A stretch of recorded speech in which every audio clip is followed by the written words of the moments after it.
கூனன் தான் பணம் தருவதாக ஹேங்க் மற்றும் ரியாவிற்கு உறுதியளிக்கிறான். நேரத்தை வீணாக்குவதை விட இது சிறந்தது என அவர்களை சம்மதிக்க வைக்கிறான். பிறகு சாஃப்ட் மற்றும் சேஃபியிடம் தன் புதிய எலி பொம்மையை பற்றி பேசுகிறான். கட்டிப்பிடித்து தூங்க இது வசதியாக இருக்கும் என அவன் விளக்குகிறான். எதை பற்றியும் கவலைப்படாமல் தூங்க இது உதவும். அவர்களை சோடிக்க சொல்கிறான். சாஃப்ட் மறுக்கிறான். ஒருமுறை தொட்டால் இதற்கு அடிமையாகி விடுவோம் என பயப்படுகிறான். சேஃபியும் ஆசைப்பட்டாலும் தன்னை கட்டுப்படுத்திக் கொள்கிறாள். கூனன் அங்கிரம்பி கிளம்புகிறான்.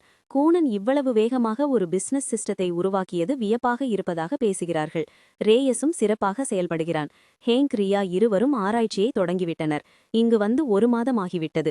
இனி இவர்களை கண்காணிக்க தேவையில்லை என நினைக்கிறாள். சாஃப்டும் அதை ஆமோதிக்கிறான். மற்ற குழுக்கள் இப்போது ஏதேனும் செய்யக்கூடும் என்கிறான். அப்போது வந்த 3 பெண்கள் கூனனை தேடுகிறார்கள். அவன் இல்லை என்றதும் கிளம்புகிறார்கள். மற்ற குழுக்கள் கூனனை குறிவைக்க தொடங்கிவிட்டதை அவர்கள் உணர்கிறார்கள். இதற்கிடையில் கூனன் தன் கஸ்டமர்களிடம் புதிய எலி பொம்மையை அறிமுகம் செய்கிறான்.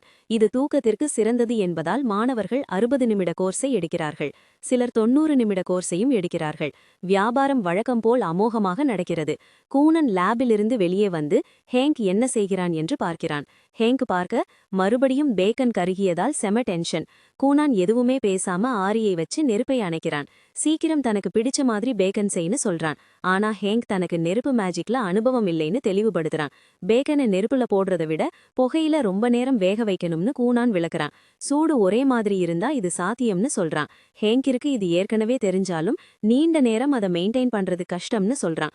கூனான் அவனை 1 நிமிஷம் பார்த்துட்டு எதையும் வெளியே சொல்லாம மறுபடியும் முயற்சி பண்ணுன்னு மட்டும் ஹேங்க் கிட்ட சொல்றான். அந்த நேரம் ரியா புர்ரா ஸ்பெல் மூலமா பறக்க முயற்சி பண்ணி கண்ட்ரோல் இல்லாம வேகமா மேல போறான். அப்படியே கீழே விழ போகும்போது கூனான் ஒரு சாஃப்ட் வாட்டர் பெட் செஞ்சு அவனை காப்பாத்துறான். ரியா தேங்க்ஸ் சொல்ல முதல்ல ஸ்டேபிளா நிக்க பழகுன்னு கூனான் அட்வைஸ் பண்றான். லஞ்ச் டைம்ல சாப்பாட்டை வீணாக்க வேணான்னு அந்த கருகின பேக்கனை வச்சே சாண்ட்விச் செய்ய கூனான் சொல்றான்.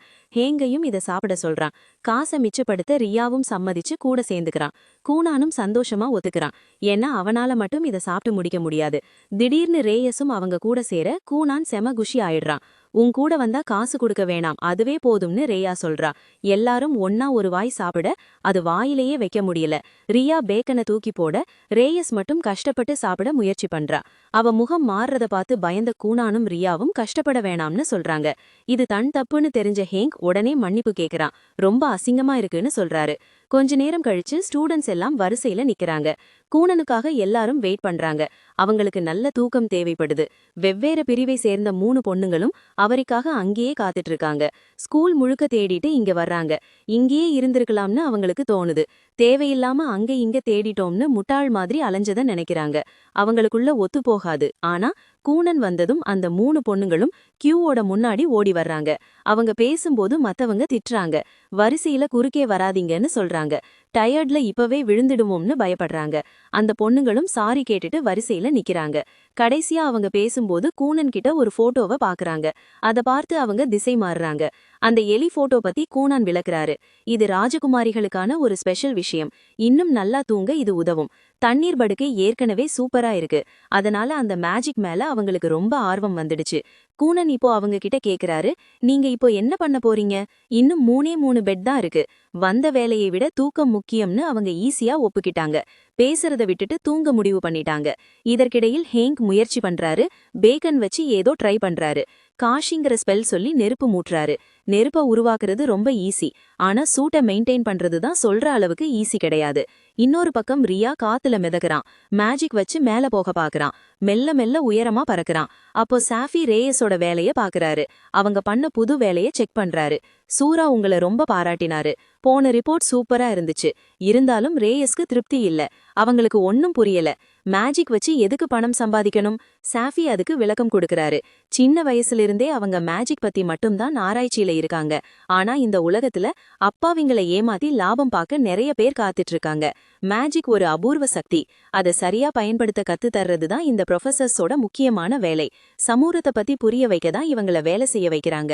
ரேயஸ்க்கு இப்பதான் விஷயம் புரியுது. அந்த விளக்கம் அவளுக்கு பிடிச்சிருக்கு. அடுத்து ஹேங்க் ரியா இத பத்தி யோசிக்கணும்னு சாஃபி சொல்றா. கூனன் கூட இருக்கறதால அவங்க நிறைய கத்துப்பாங்கன்னு ரேயஸ் நம்புறா. சாஃபியும் இத ஒத்துக்கிறா.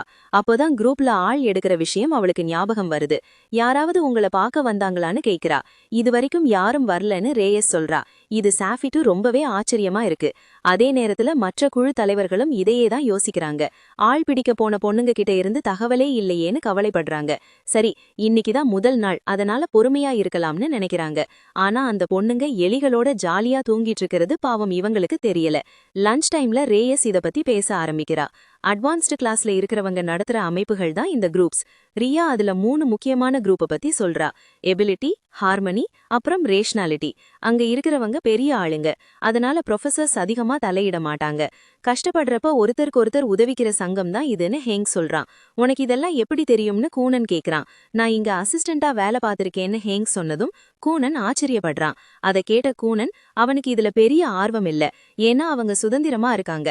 ஹேங்க் ஒரு விஷயத்தை ஞாபகப்படுத்துறான். சில பரிசோதனைகளுக்கு உதவி தேவைப்படும், அதனால ஒரு குழுவுல சேர்றது உதவியா இருக்கும். ரேயஸ் சொல்றான், முதல் மாசம் யாரையும் சேர்க்க கூடாதுன்னு தடை இருந்துச்சு. அப்போதான் ஸ்கூல் பழகும். ஆனா நேத்து அந்த தடை நீங்கிடுச்சு. கானன் விண்ணப்பம் போடலாமான்னு கேக்குறான். ஹேங்க் சரின்னு சொல்லிட்டு தான் ஹார்மனி குழுவுல சேர போறதா சொல்றான். ஆனா மத்தவங்களுக்கு இன்னும் முடிவு தெரியல. அதனால எல்லாரும் இத பத்தி யோசிக்கிறாங்க. முடிவெடுக்க முடியாததால கொஞ்ச நேரம் சாப்பாட்டுல கவனம் செலுத்துறாங்க. இன்னைக்கு செஞ்ச சாண்ட்விச் மேல ஹேங்கிற்கு ரொம்ப நம்பிக்கை. ஏன்னா இந்த தடவை அவன் பேக்கனை கரிக்கல. கம்மியான தீயில மெதுவா சமைச்சதால இது ரொம்ப ருசியா இருக்கும்னு சொல்றான். ஆனா அதை சாப்பிட்ட உடனே எல்லாரும் பழைய மாதிரியே முகம் சுளிக்கிறாங்க. அந்த உப்பு கரிக்கிற சுவை அவங்களுக்கு பிடிக்கல. ஹேங்கிற்கு ஒண்ணுமே புரியல.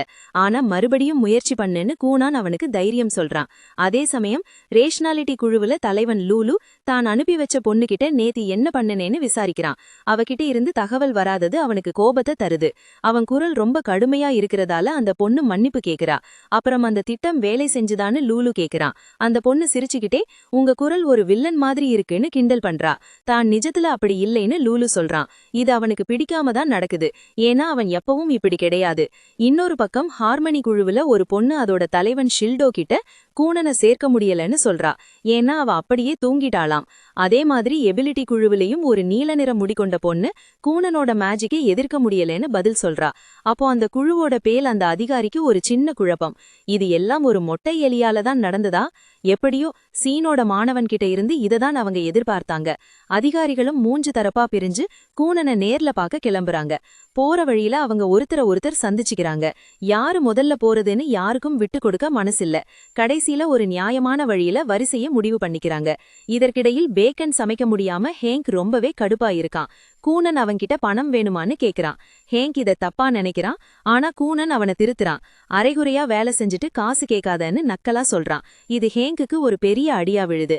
அதனால அவன் விடாம முயற்சி பண்றான். அப்புறம் கூனான் ரியாவை பாக்குறான். ரியா இப்போ மிதக்க கத்துக்கிட்டான். அடுத்ததா அவன் நகர ஆரம்பிக்கணும். ரியா கீழே விழுந்தா ஆபத்துன்னு கூனான் ஒரு பாதுகாப்பு வளையத்தை உருவாக்குறான்.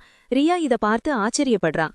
கூனானால முடியாத வித்தையே இல்ல போல அப்படின்னு ரியா மனசுக்குள்ள நினைக்கிறான். ரியா ஒரு காலத்துல சிறந்த மந்திரவாதி. தன்னோட ஊர்ல பிரபு குடும்பத்துல பிறந்தவன். எதிர்காலத்துல பெரிய இடத்துக்கு வருவான்னு நம்புனாங்க. ஆனா இங்க அவன் ஒரு சாதாரண மனன். பழைய நினைவுகளை எல்லாம் தள்ளி வச்சுட்டு தன் குடும்பத்துக்காகவும் கஷ்டப்பட்டு பணம் சேர்க்க அப்பாவுக்காக இப்போ அவன் உழைக்கிறான். ரியா மிதக்கிறது விழுறது எல்லாத்தையும் ரெக்கார்ட் பண்ண போறதா கூனான் சொல்றாரு. விழுறத மட்டும் எழுதாதீங்கன்னு ரியா வேண்டி கேட்டுக்கிறான். அப்போ திடீர்னு ஒரு பெரிய சத்தம். யாரோ மாணவர்கள் மேஜிக் பண்றாங்கன்னு அவங்க நினைக்கிறாங்க. உண்மையில அந்த சத்தம் வந்த அந்த 3 பிரிவு அதிகாரிகள் கிட்ட இருந்துதான் வருது. பெரிய மேஜிக் தடுப்பை உருவாக்கி சண்டை போடுறாங்க. கூனான் பத்தி பேல் சொல்றாரு. ஸ்கூல் வேலையை கூனான் சீக்கிரம் முடிச்சாரு.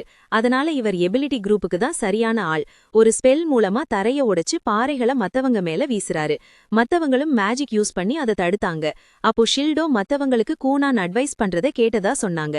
அதனால ஹார்மனி குரூப் தான் இவருக்கு செட் ஆகும். அப்பவே ஒரு மின்னல் வேக தாக்குதலை நடத்துறாங்க. பேல் அதை தடுத்துட்டாரு. லூலு குறுக்க வந்து ஹீரோவோட அடையாளம் இவர்கிட்ட இருக்குன்னு சொல்றாரு. ஜியோன்லியே இவரை பாராட்டி இருக்காரு. அதனால கூனான் ரேஷனாலிட்டி குரூப்ல சேர்றதுதான் முறை. அப்புறம் மேஜிக் கோல் வச்சு அட்டாக் பண்றாரு. அந்த 3 பேரோட சண்டையால தரையே அதிருது. தூரத்துல இருந்து கேக்குற கூனான் வேடிக்கையா இருக்குன்னு நினைக்கிறாரு. தனக்காக சண்டை நடக்குதுன்னு தெரியல. ஹேங்க் இன்னும் கஷ்டப்பட்டு சமைக்கிறாரு. தீ அதிகமா இருக்கணுமா இல்ல கம்மியா இருக்கணுமான்னு குழப்பம். கூனான் பக்கத்துல வந்து இப்படியே சமைக்காம விட்டா அது மொக்கையா இருக்கும்னு சொல்றாரு. நெருப்பை குறைக்கவோ கூட்டவோ தான் முடியும்னு ஹேங்க் சொல்றாரு. நீங்க ஒரு ப்ரொஃபசர் கிட்ட அசிஸ்டண்டா இருந்தத கூனான் ஞாபகப்படுத்துறாரு. ரொம்ப வருஷம் கஷ்டப்பட்டு பேசிக் விஷயங்களை கத்துக்கிட்டதா ஹேங்க் சொல்றாரு. அப்ப ஏன் ஏதாவது புதுசா ட்ரை பண்ணக்கூடாதுன்னு கூனான் கேக்குறாரு. நான் அதுக்கு தான் காத்திருக்கேன். இத கேட்டு ஹேங்க் அதிர்ந்து போயிட்டாரு. நீங்க இப்போ அசிஸ்டன்ட் இல்ல, உங்க மனசுபடி ஃப்ரீயா இருங்க. நெருப்புல வாசம் கலர்னு வித்தியாசம் கொண்டு வாங்க. ஏதாவது புதுசா செஞ்சு அசத்துங்க. மேஜிக் பத்தி பேச சாஃப்ட் அப்பவே அவனை கூப்பிடுறான். ஒரு உதவி கேட்க தான் இந்த கால். ஒரு ப்ரொஃபசர் அவரோட ரிசர்ச்ல ரொம்ப மூழ்கிட்டாரு. அதனால அவருக்கு சில பொருட்கள் தேவைப்படுது. ஒரு வாட்டர் பெட், அப்புறம் முடியில்லாத எலி. குணன் கிளம்பும்போது ஹேங் அவனை நிறுத்துறான். சியான் இதை தான் கத்துக் கொடுத்தாரான்னு கேட்கறான். குணன் அது இல்லைன்னு தெளிவுபடுத்துறான். இது அவரோட முதல் டீச்சர் சொல்லிக் கொடுத்தது. கற்பனை திறன் தான் ஒரு திறமைன்னு அவங்க சொன்னாங்க. ஆனா மேஜிக் ட்ரிக்குன்னு சொன்னதுக்கு அவனை திட்டுனாங்க. குணன் கிளம்புனதுக்கு அப்புறம் ஹேங் இப்போ பேக்கன்ல புதுசா ஏதோ ட்ரை பண்றான். புதுசாவே முயற்சி பண்றான். மேஜிக் இலவசம்ங்கிறத புரிஞ்சிக்க பாக்குறான். நெருப்போட கலரை மாத்துறான். நெருப்போட கலரை மாத்தி மாத்தி பாக்குறான். அதுக்கேத்த வாசனையை கொண்டு வர பாக்குறான். கலரும் வாசனையும் தர முடிஞ்சா சுவையும் தர முடியும்னு ஹேங் நினைக்கிறான். டேஸ்டையும் மாத்த முடியும். மூலிகை வாசனை கூட சுவையும் சேர்த்தா நல்லா இருக்கும், ட்ரை பண்ணலாம்னு முடிவு பண்றான். அதனால இப்போ மேஜிக்ல எக்ஸ்பெரிமெண்ட் பண்றான். ரொம்ப நாளா அசிஸ்டண்டா இருந்ததுல புதுசா முயற்சி பண்றதையே மறந்துட்டான். இப்போதான் அதை செய்யறான். அவன் வேலையை ஆரம்பிக்கும்போது திடீர்னு ஒரு ஸ்டூடெண்ட் அவன் கிட்ட வரான். ஹார்மனி குரூப்ல சேர்றியான்னு அவன் கேட்கறான். அதே நேரத்துல ரியா இன்னும் பறக்க ட்ரை பண்றான். ஆனா ஒவ்வொரு தடவையும் தட்டு மாதிரி விழுறான். கீழே விழுந்துட்டே இருக்கான். குணனோட வாட்டர் பபுள் அவனை காப்பாத்துது. அவன் விழுந்ததும் அந்த டீம் பொண்ணு அவன்கிட்ட வரா. காத்த கட்டாயப்படுத்தி கட்டுப்படுத்துறதுனால தான் பேலன்ஸ் மிஸ் ஆகுதுன்னு சொல்றா.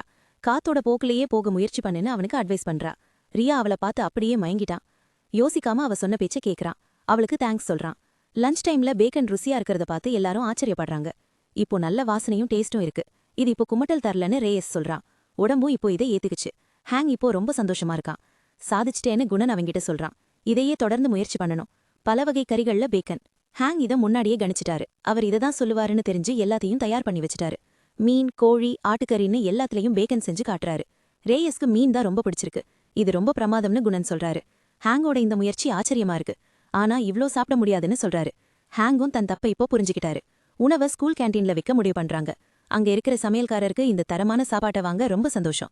நாளைக்கும் இதை கொண்டு வர சொல்றாரு. ஹேங் இப்போதான் வெற்றியை ருசிக்கிறாரு. ரியா பறக்க கத்துக்கிட்டாரான்னு ரேயஸ் கேக்குறாங்க. ஆமான்னு ரியா சொல்றாரு. ஒரு சீனியர் கொடுத்த ஐடியாவால தான் ரேஷனாலிட்டி மூலமா இப்போ பறக்க முடியுது. ஆனா ரொம்ப தூரம் இன்னும் பறக்க முடியல. நீ நல்லா பறக்க கத்துக்கிட்டா உன்னோட மேஜிக்கை வச்சு பிசினஸ் பண்ணலாம்னு குணன் சொல்றாரு. இதை கேட்டதும் ரியாவுக்கு புதுசா ஒரு ஐடியா கிடைக்குது. குணனுக்கு நன்றி சொல்லிட்டு கண்டிப்பா முயற்சி பண்றேன்னு சொல்றாரு. ரேஷனாலிட்டியில சேர கூப்பிட்டதாவும் அதை பத்தி யோசிப்பதாகவும் சொல்றாரு. ஹேங்க ஹார்மனி டீம் கூப்பிட்டுருக்காங்க. ரேயஸ எபிலிட்டி டீம் கூப்பிட்டுருக்காங்க. ஆனா அவங்க இன்னும் முடிவு பண்ணல. தன்னை மட்டும் யாரும் கூப்பிடலையேன்னு குணன் நினைக்கிறாரு. ஆனா உண்மை என்னன்னா அவனை பிடிக்கதான் எல்லா டீமும் போட்டி போடுறாங்கன்னு ரியா சொல்றாரு. அந்த 3 டீமுக்கும் இடையிலான சண்டை ஒரு வழியா முடியுது. இதுல பேல் தான் ஜெயிக்கிறாரு. குணனோட பேச முதல் வாய்ப்பு இவருக்கு தான். எபிலிட்டி டீம் முதல் ஆளா போறாங்க. 2வதா ஹார்மனி டீம், 3வதா ரேஷனாலிட்டி டீம்னு வராங்க. லூலுக்கு சில பின்னடைவுகள் இருந்தாலும் முதல் ஆளா பேசுறது ஒரு அட்வான்டேஜ் தான். ஆனா குணன் யாரை செலக்ட் பண்ணுவாருன்னு பொறுத்திருந்து தான் பார்க்கணும். ஜெயிச்ச சந்தோஷத்துல பேல் உடனே ஒரு மெம்பரை கூப்பிடுறாரு. எபிலிட்டி ஃபேக்ஷன்ல பசங்களை கவரக்கூடிய இவகிட்ட மொத்த டீமும் ஒரு பொறுப்பை கொடுத்து குணன் குறிய சேர்த்துக்க சொல்றாங்க.